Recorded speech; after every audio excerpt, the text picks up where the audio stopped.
So most of us know what it's like to be stuck in combat with a frickin' water weaver for like 3 minutes, 4 minutes, 5 minutes. And they just can't do any damage, and you're just like, well, this is really boring. Why are you playing that build? Yeah, well, this is not one of those builds. It's an equally stupid build, but it actually works. Am I saying that you should run this in PvP? No. Am I saying that you should drop your current build for this build? No. Is it a fun build that's actually really effective? Yeah, it's pretty surprising, actually. You might be looking at air and water. What the hell? Like, that works with Tempest, but does it work with Weaver? Yeah, it actually kind of does. I'm running Mist Form, and okay, so I'm running all these cantrips because it's my source of regen and vigor. You don't have basically any boons with this build since we're not running Arcane. We have a little bit of Swiftness from Swift Revenge and some Fury. That's about it.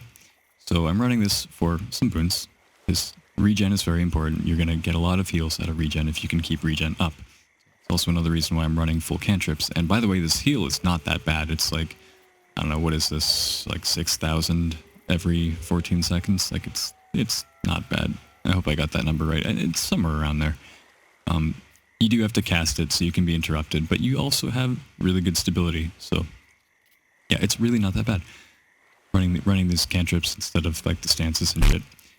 I'm running the Rune of Pack because I'm trying to max out my precision, and I'm also running the Sigil of Accuracy, which I'm going to get shit for, I know that. People are going to be like, well, that's a pretty suboptimal choice, and yeah, you know, I guess you could argue that it is, but I'm really just trying to max out that crit chance, and what I did with this build is I took every weakness that it had, and I was like, how can I solve that weakness? So one of the biggest weaknesses that I ran into is that I just wasn't doing enough damage. I didn't have enough ferocity to really hit that hard, so I made up for that with damage modifiers. You got 10%, you got 10%, you got 5%, you got fury, you got ferocity, you got ferocity, you got ferocity, you got power. You got a lot of damage modifiers, okay? So you can actually hit pretty hard, and most of your damage is going to come from this lightning whip, your auto attack, and your conversions. But you can still hit pretty hard with Plasma Burst and Fire Grab, and like all of your skills, your grinding stones is just, man, the skill hits. It hits really hard when you hit that and you get your double fresh air attunement, and you're going to be stacking 25 stacks of vulnerability, pretty much, not all the time, but most of the time, with this piercing shards trait. So you're doing a lot of damage with not very much ferocity. But with the pack rune, you get that 5 stacks of might, you get fury and swiftness on engage, so you don't have to waste a dual attack just to get swiftness. It's very nice to start off with swiftness when you don't have the arcane trait line for it anyway.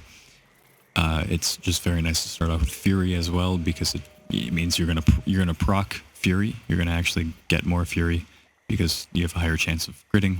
You already have a pretty high chance, but anyway. The mist form is very good for stomping players. You can also stomp people with Armor of Earth if you need to, because it's like 10 stacks of stability. But yeah, either or will work. And the Tornado is on a pretty short cooldown with this Soothing Disruption trait. So this is all pretty good, and you don't really need protection when you have this much toughness. It all just balances out. So I know I've kind of overdone this introduction, and a lot of you guys, if you're still watching this introduction, you're probably like, okay, yeah, get to it. Let's see the actual footage.